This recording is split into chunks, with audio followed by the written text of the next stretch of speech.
The most dangerous people you will ever encounter are not the ones who appear threatening. They are the ones who appear trustworthy.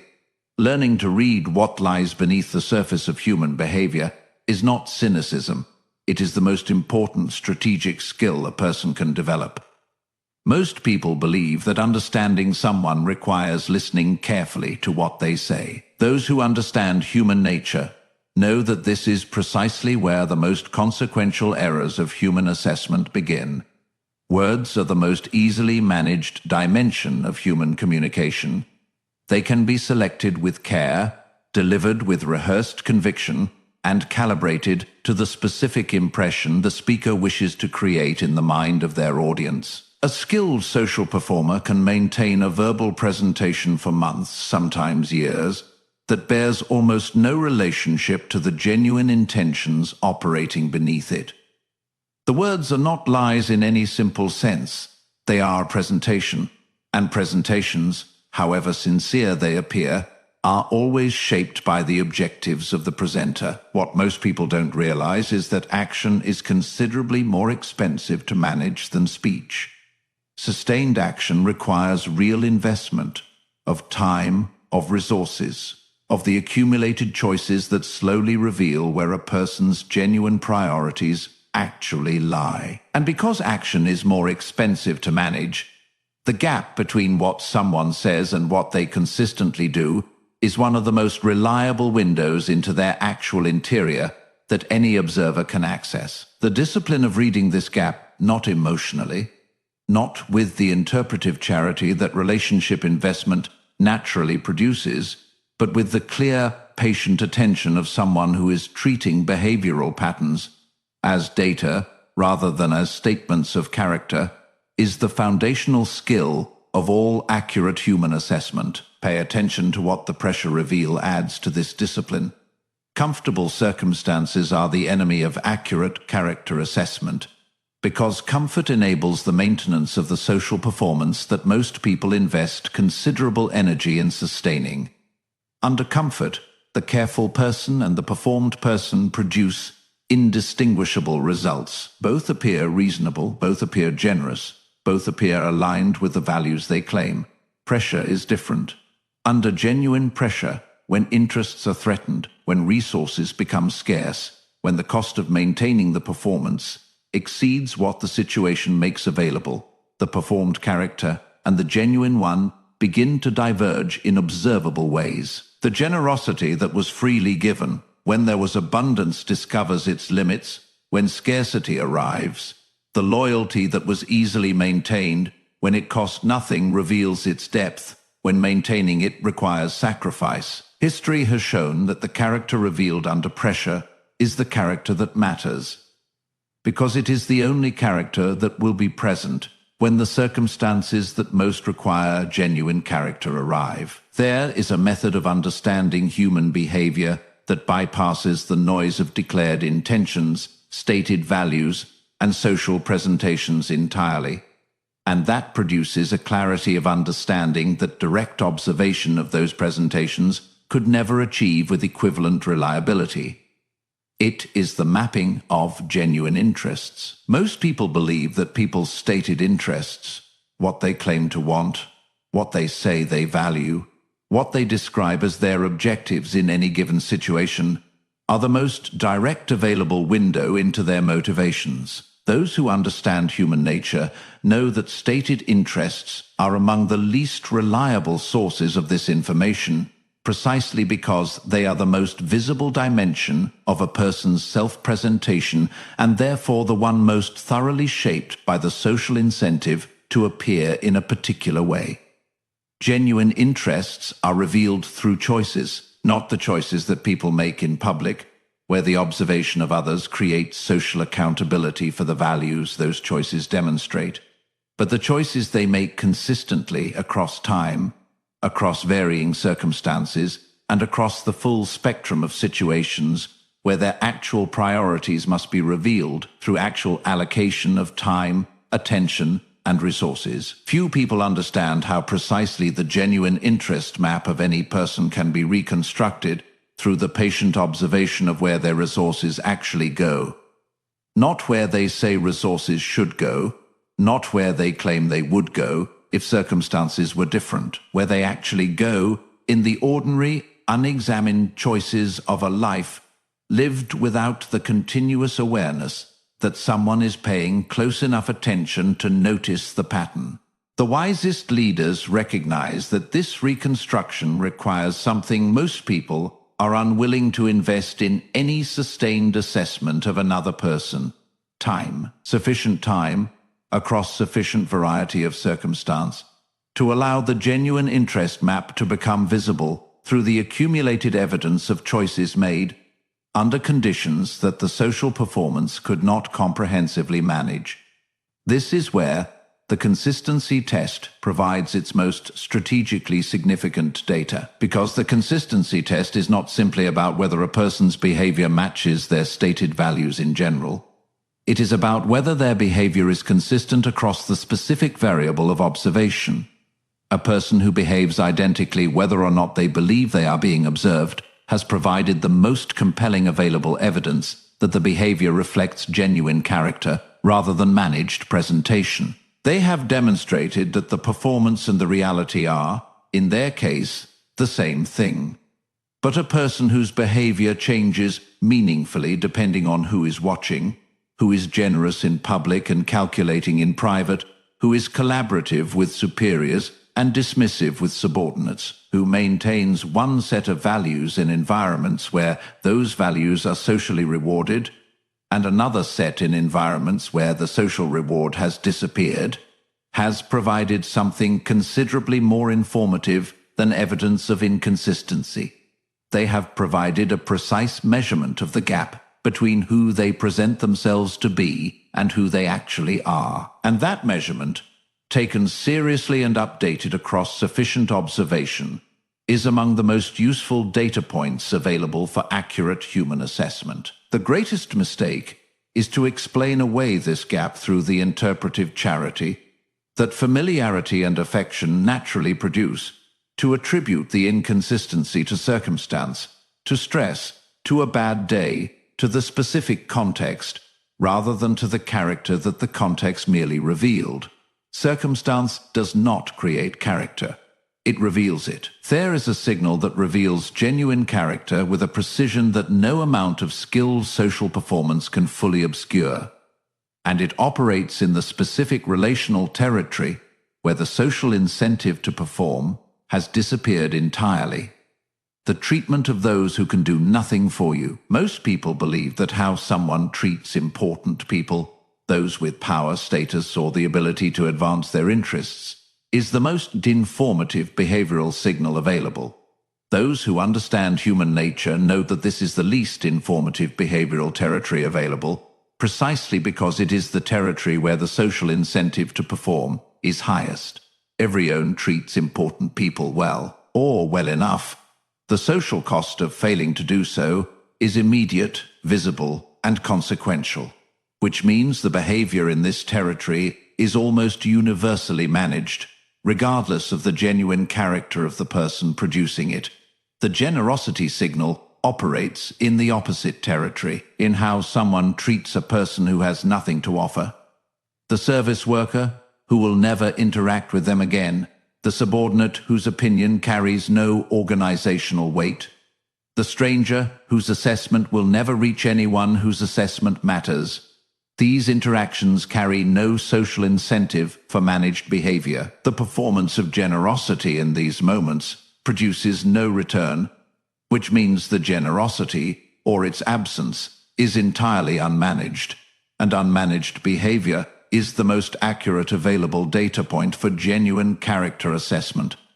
Pay attention to this signal not as a moral evaluation but as a strategic one, because what it reveals is not simply whether a person is kind. It reveals whether their kindness is a genuine operating principle or a social tool deployed selectively where it produces return.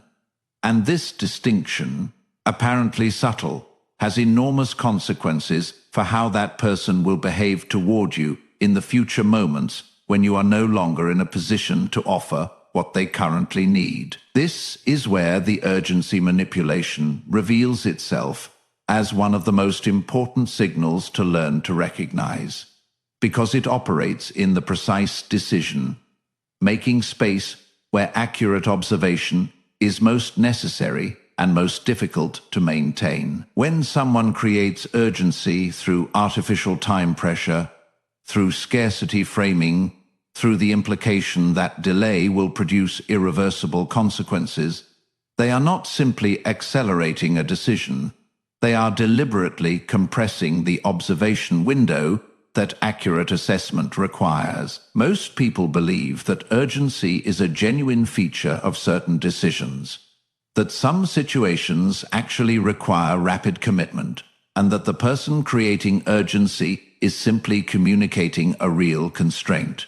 Those who understand human nature know that genuine urgency rarely requires the specific intensification of pressure that manufactured urgency consistently produces. Real-time constraints are stated factually once without the escalating pressure and emotional loading that manufactured urgency requires to overcome the natural resistance of careful consideration. The pattern of escalating pressure, the urgency that intensifies in direct response to the observer's reluctance, rather than to any changing external circumstance, is the signal.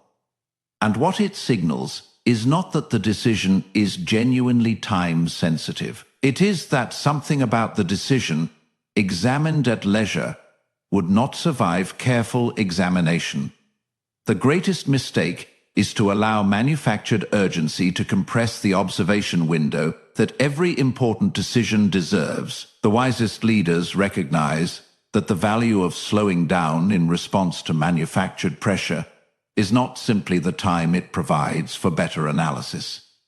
It is the information that the pressure itself communicates about why the analysis was being discouraged. There is a form of communication that most people receive as straightforwardly positive, and that most strategically aware observers treat as one of the more informative behavioral signals available, precisely because it arrives with such apparent goodwill that its analytical function is almost entirely concealed by its social warmth flattery. Most people believe that excessive praise is simply an expression of genuine regard, that the person offering it was moved to admiration and is communicating that admiration. Honestly, those who understand human nature know that excessive flattery is almost never simply an expression. It is almost always an investment, and investments, by definition, are made in anticipation of a return. The strategic question to ask in the presence of excessive or unusually timed flattery is not whether the praise is accurate. It is what return the person offering it is anticipating. What do they want from you that they believe the praise will make more available? What decision are they hoping the flattery will influence? What positioning are they attempting to establish through the construction of a positive emotional state in their audience? The answer to these questions is almost always visible in the specific content and the specific timing of the praise. Flattery that arrives immediately before a request is requesting the return of reciprocal goodwill. Flattery that focuses on a specific capability is identifying a capability the flatterer intends to leverage. Flattery that is unusually public is establishing a social record of positive regard that the flatterer expects to draw on later. Few people understand that the most effective response to flattery is not suspicion, which is visible and produces its own social costs, but the specific quality of appreciation without alteration, receiving the praise genuinely without allowing it to alter the assessment or the decision that preceded its arrival. This is where the silence reading completes what the flattery analysis begins.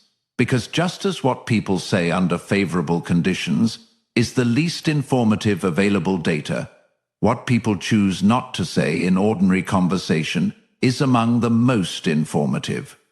Most people miss this signal entirely because absence is far harder to notice than presence, but the topics consistently avoided, the questions consistently deflected, the information consistently withheld when natural conversational flow would have included it. These absences are data, They mark the territory the person is managing most carefully. And carefully managed territory is almost always territory where the genuine interest most significantly diverges from the presented one. There is a technique for revealing genuine position that most people never consciously deploy, and that produces more accurate information about a person's true assessment of any situation than direct questioning could ever reliably generate. It is the deliberate provocation, not an aggressive one, not a confrontational one, but the specific, calm introduction of a contrary view, a piece of apparently plausible misinformation, or a position that genuinely conflicts with what the person is understood to believe, and the patient observation of what surfaces in the response before social management can contain it. Most people believe that asking someone directly what they think produces the most direct available access to what they actually think. Those who understand human nature know that direct questions produce prepared answers, and prepared answers are shaped not by the genuine assessment the question was attempting to access, but by the social calculation of what assessment is safest, most advantageous, or most aligned with the image the person is. The genuine response arrives before the prepared one. In the brief moment between the provocation and the socially managed reaction, the true assessment surfaces in a facial expression, in a vocal quality, in the specific content of the immediate verbal response, before it is revised, and that surface-level moment carries more accurate information about the person's genuine position than any amount of subsequent elaboration. Few people understand how to read this moment, not because the signals are subtle, but because most people are too focused on the content of what is being said to observe the quality of what surfaces immediately before the content is selected. This connects directly to the long observation window, which is the principle that ultimately determines the accuracy of every assessment that all preceding principles contribute to building. Time is the most reliable corrective for every form of managed presentation. People can sustain performances across short periods that they cannot maintain across long ones. The consistency that emerges across sufficient time, across different contexts, different stakes, different relationships between what is socially convenient and what is genuinely true, is the consistency of character rather than the consistency of performance. Most people reserve their most careful observation for first impressions, the moment of initial assessment that carries the most weight in the social processing of a new encounter. Those who understand human nature know that first impressions are precisely where the social performance is most carefully managed and most comprehensively prepared. The wisest leaders observe first and assess last, gathering data across the full available observation window before allowing the assessment to solidify into a conclusion that subsequent behavior will be evaluated through the distorting lens of confirmation. There is a thread that runs through every principle examined in this video. Through the gap between words and action, the pressure reveal, the interest map, the consistency test, the generosity signal, the urgency manipulation, the flattery architecture, the silence reading, the reaction provocation, and the long observation window, and it is not a thread about suspicion, cynicism, or the assumption that every person you encounter is concealing something worth uncovering. It is a thread about accuracy. The discipline of reading hidden intentions accurately is not the discipline of expecting deception everywhere. It is the discipline of observing what is actually present, rather than what you wish were present, what social convention suggests should be present, or what the person across from you has worked carefully to make you believe is present. Most people believe that the inability to read others accurately is a failure of intelligence. Those who understand human nature know it is almost always a failure of patience. The specific failure of closing the observation window too early, of allowing the warmth of a first impression, the apparent sincerity of stated intentions, or the social pressure of premature commitment to solidify an assessment before sufficient behavioral evidence has been gathered to warrant its conclusions. The wisest leaders recognize that the most consequential decisions in any life, about who to trust, who to align with, who to grant access to one's genuine interior, are the ones most worth delaying until the observation window has remained open long enough to reveal what comfortable circumstances, short-time horizons, and charitable interpretation consistently conceal. Few people understand that the discipline required for this is not intellectual. It is emotional. It is the specific discipline of tolerating the uncertainty of an open assessment, of resisting the social and psychological pressure to reach a conclusion before the evidence supports one, in the service of accuracy that premature conclusion consistently destroys. True influence begins when a person can observe the human beings around them with sufficient clarity to understand what they actually want, what they are actually willing to do to get it, and what their behavior across time and pressure reveals about the gap between those two things. The strongest position is always the one occupied by the person who sees most clearly, not because clarity is power in any dramatic sense, but because clarity allows every subsequent decision to be made from a foundation of accurate information rather than managed impression. Power rarely announces itself, and neither does the specific quality of observational discipline that makes being fooled by performance, by flattery, by manufactured urgency, by the gap between what is said and what is done, progressively and permanently less possible. It simply develops quietly through the accumulated practice of watching what people do when they think the watching has stopped, and, in that watching, everything that was hidden eventually reveals itself.